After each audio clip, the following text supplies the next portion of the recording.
Okay. Our first objective, to have a functional understanding of each of the components of blood. And bear in mind, we're not going to touch too much on the leukocytes or the white blood cells, just because you would have already talked about that last semester. And so we're really only going to speak about or focus on the erythrocytes or the red blood cells, okay? So as far as this topic outline goes, we'll look at the overview, plasma, erythrocytes. We're going to skip right over leukocytes and then later on speak about platelets and hemostasis, and then a little bit about the clinical implications at the end. So starting here with an overview of the composition of blood. And again, this should be a little bit of a review at this point, but the average blood volume in women is about 5 liters. For men, it's slightly more, so about 5.5 liters. And there's a lot of different factors that is causing this. One, the menstruation that women undergo, but then two, the larger body mass that men usually have. So a couple of different factors that can contribute to these averages. If we look at the components of blood, we know that about half of blood is just the watery part of blood, right? I usually refer to this as the watery component of blood. This is the plasma. It's about 3 liters of our total blood volume. So just about half, a little over half of our total blood volume. There's also another large chunk that is erythrocytes. So erythrocytes are the red blood cells. These are the oxygen carrying components of blood.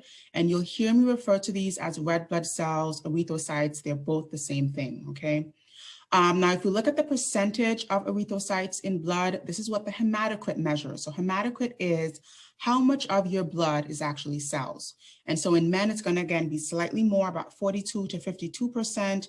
And in women, again, because of menstruation and then generally smaller body mass, it's going to be slightly lower, about 37 to 47%. And then we've also got other cellular components. So we've got leukocytes, and the leukocytes are white blood cells. So again, those terms are pretty much synonymous. These are usually the immune-related cells, right? Things like our monocytes, things like basophils, eosinophils, all of those are leukocytes, again, usually having an immune role in blood. And then the final component of blood is platelets.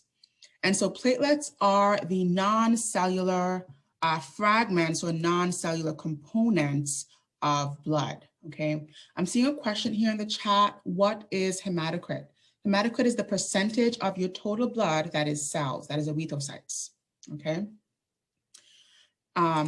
So when we say 42 to 52%, that means that men have 42% of their blood volume being made of erythrocytes. I hope that makes sense.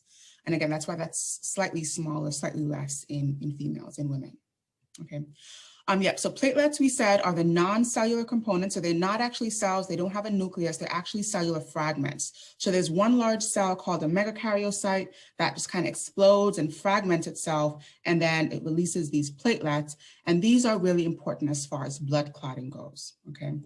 So if we look to the right here, we can see our total blood volume. And the way that we do this, by the way, is called centrifuge. So we spin blood in a vial really, really fast, and it basically separates the components out by density. So the larger or more dense particles will go to the bottom, and then that liquid will float to the top.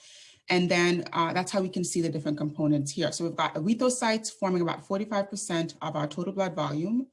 Leukocytes and platelets together forming a very small component of the cellular parts, right? So about 1% of the total blood volume. And then a large chunk of that, we said, more than half, is really just water, electrolytes, proteins, and so on, which is floating around in that plasma. Okay. Now this is just showing us the various blood cells. So there's lots of different cells in our blood. Again, I generally, group them out by white blood cells, red blood cells. White blood cells are all of the cells that have an immune role, so to speak, eosinophils, basophils, neutrophils, macrophages.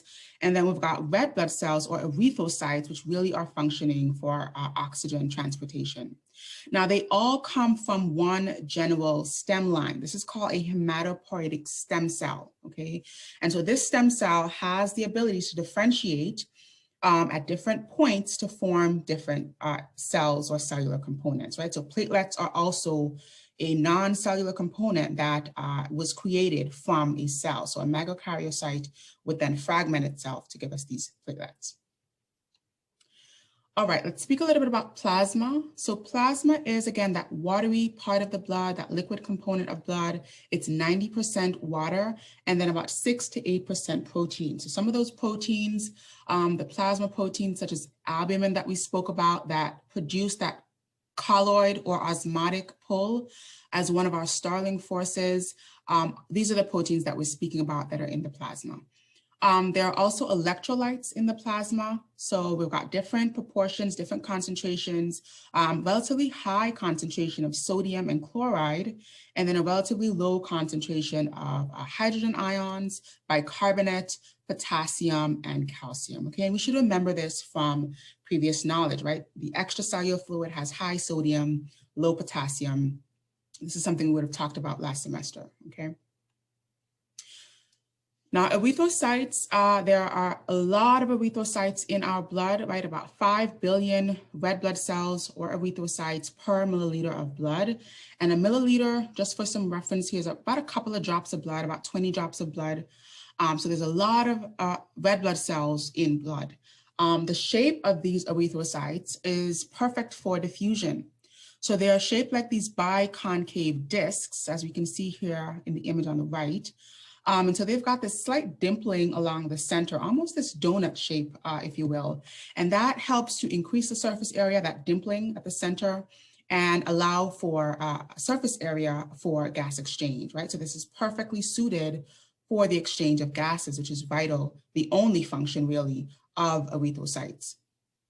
As far as their size, they've got a diameter of about 8 micrometers and then a thickness of about 2 micrometers. So a horizontal diameter of about 8 micrometers, and then they're about 2 micrometers thick, okay? And that compares nicely to what we remember as far as the thickness or the width of those capillaries, right? Capillaries where that gas exchange needs to take place is just about that size as well. Very, very small, anywhere from 2 to 8 micrometers. Moving on here, looking at the structure of erythrocytes, they're flexible in their membrane, so they're malleable. They can move around in our vessels quite nicely. They also have no nucleus and no organelles. So again, all that erythrocytes have to do, their one job, so to speak, is just transportation of gases. So they have no mitochondria, they cannot undergo anaerobic glycolysis, and they actually make a small amount of ATP, about 2 ATP per molecule of glucose via the shunting of that glucose to pyruvate and then to lactic acid. So a very small pathway off of glycolysis that can occur in these erythrocytes in the absence of, let's say, oxidative phosphorylation because there's no mitochondria, or anaerobic glycolysis, okay? So they just don't have the enzymes, they just don't have the organelles to undergo some of those more efficient processes of ATP production, okay? And so one would kind of think, well, since they're carrying around oxygen, can't they use that oxygen for oxidative phosphorylation? And the answer is no, right? They only transport that oxygen to the cells of the body that need it. So again, the major function here, transportation of oxygen and of CO2. All right, let's talk about how they transport these gases. So both oxygen and carbon dioxide can be transported via the molecule hemoglobin. So hemoglobin is a pretty complex globular protein. It's made of globin, and globin just means that it's this large globular or rounded protein. And on that globin, we've got 4 heme groups. So attached to each of these subunits, we've got 4 heme groups. And on the right here, we can see what the specific structure of a heme group looks like. It's got iron in the center, and this iron is where that oxygen binds, okay? So hemoglobin is what greatly increases oxygen transportation in the blood. About 98% of transported oxygen is bound to hemoglobin, and then we can have a smaller percentage, about 1.5%, just being dissolved or diffused in the plasma and circulating that way. But most of the oxygen that is transported or circulated does so bound to that heme group within hemoglobin, right? 4 of these heme groups per hemoglobin. Now, we usually make the distinction of oxygenated blood from deoxygenated blood just by the color of it. So if you prick someone, you can usually tell if it's an arterial bleed versus a venous bleed, because when hemoglobin has oxygen bound to it, it usually appears really bright red, but then when it doesn't have oxygen bound to it, it usually appears dark red. And that's usually where we also get that red, blue color scheme that we use, for images and just for representing arterial flow versus venous flow, that difference between the appearance of hemoglobin bound with oxygen versus the appearance of hemoglobin when it doesn't have oxygen bound. Now, hemoglobin does have the ability to also bind to a lesser extent carbon dioxide, hydrogen ions, as well as carbon monoxide, okay? And that carbon monoxide can be lethal. This is where carbon monoxide can be deadly or fatal because it actually competitively binds onto that heme for iron, right? So when it binds onto that heme, it does so irreversibly, and so we can no longer free up that spot for oxygen to bind. And so binding carbon monoxide to hemoglobin can be fatal, can be lethal. All right, let's kind of draw out the structure of hemoglobin here, just for a little clarity. Okay.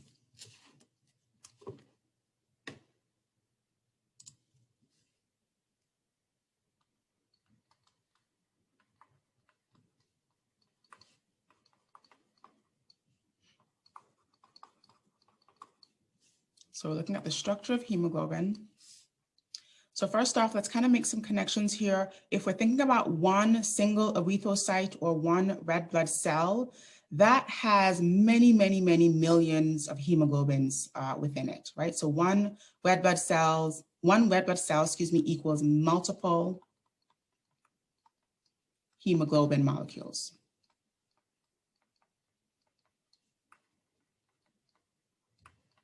Right, something like 200 to 300 million hemoglobins per erythrocyte.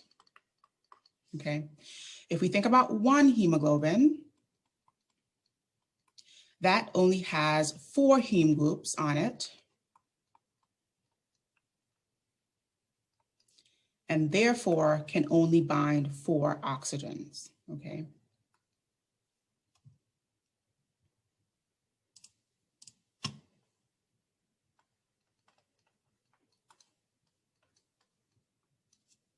All right.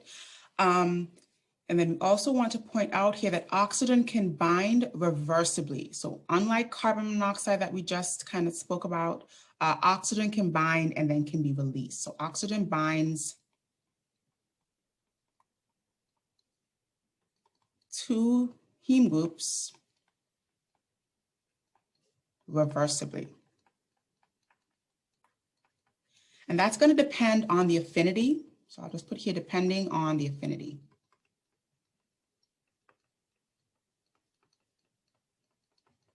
And we'll speak much more about this affinity later on as we look at how oxygen is loaded and unloaded, depending on the state of hemoglobin. So basically, it can bind in certain conditions, and then other conditions will allow it to be released from that heme group. Okay, so let's kind of draw out the structure here. So we're thinking about one large globular protein with 4 subunits on it.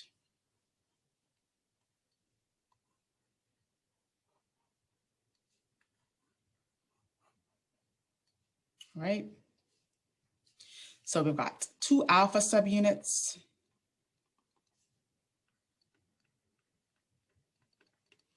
and then we've got 2 beta subunits,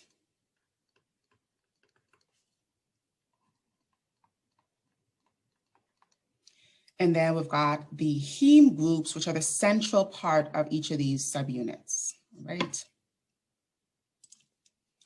So we've got these heme groups that are sort of centrally located here.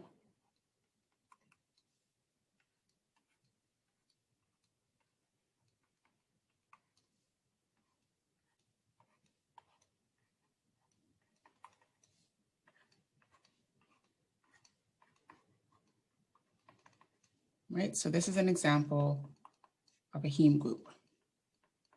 And remember, iron is going to be that central component of each of the heme groups. And so each heme group can actually bind bind oxygen to that ion. All right, so the ion is where iron, excuse me, is where we bind each of those 4 oxygens. Okay. All right, so that's pretty much the structure of hemoglobin, this large globular protein, 4 separate subunits. Each of the subunits has a central heme group, and then within that heme group, we've got iron, really important, and the iron is where we bind each of our 4 oxygens, all right? Okay.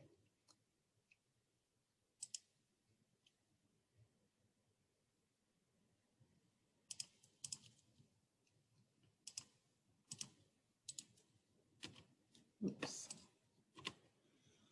All right, now an enzyme here that's really important to the transportation of gases, especially CO2, is carbonic anhydrase. So remember, red blood cells, erythrocytes, are not just important for the transportation of oxygen, but they're also vital for the transportation of CO2. And so carbonic anhydrase is the enzyme that helps to catalyze the conversion of CO2 into carbonic anhydrase here as an intermediate, and then that, into carbonic acid, right, this molecule here, and then that can be dissociated into hydrogen ions and bicarbonate, okay? And then these are the forms in which we can transport carbon dioxide. So we move hydrogen ions and bicarbonate around in the blood, and then when they get to the lungs, they are reconverted, right? This is a reversible reaction. They're reconverted to carbonic acid here as this central intermediate, and then via carbonic anhydrase, they can be reconverted to CO2, which can be exchanged across the alveoli and lost in the lungs, okay? So we don't really transport CO2 as itself, as CO2 in the blood. We kind of shuttle it to carbonic acid, and then to hydrogen ions and bicarbonate. We transport that, and then we can reconvert it to be lost across the lungs or across the kidneys.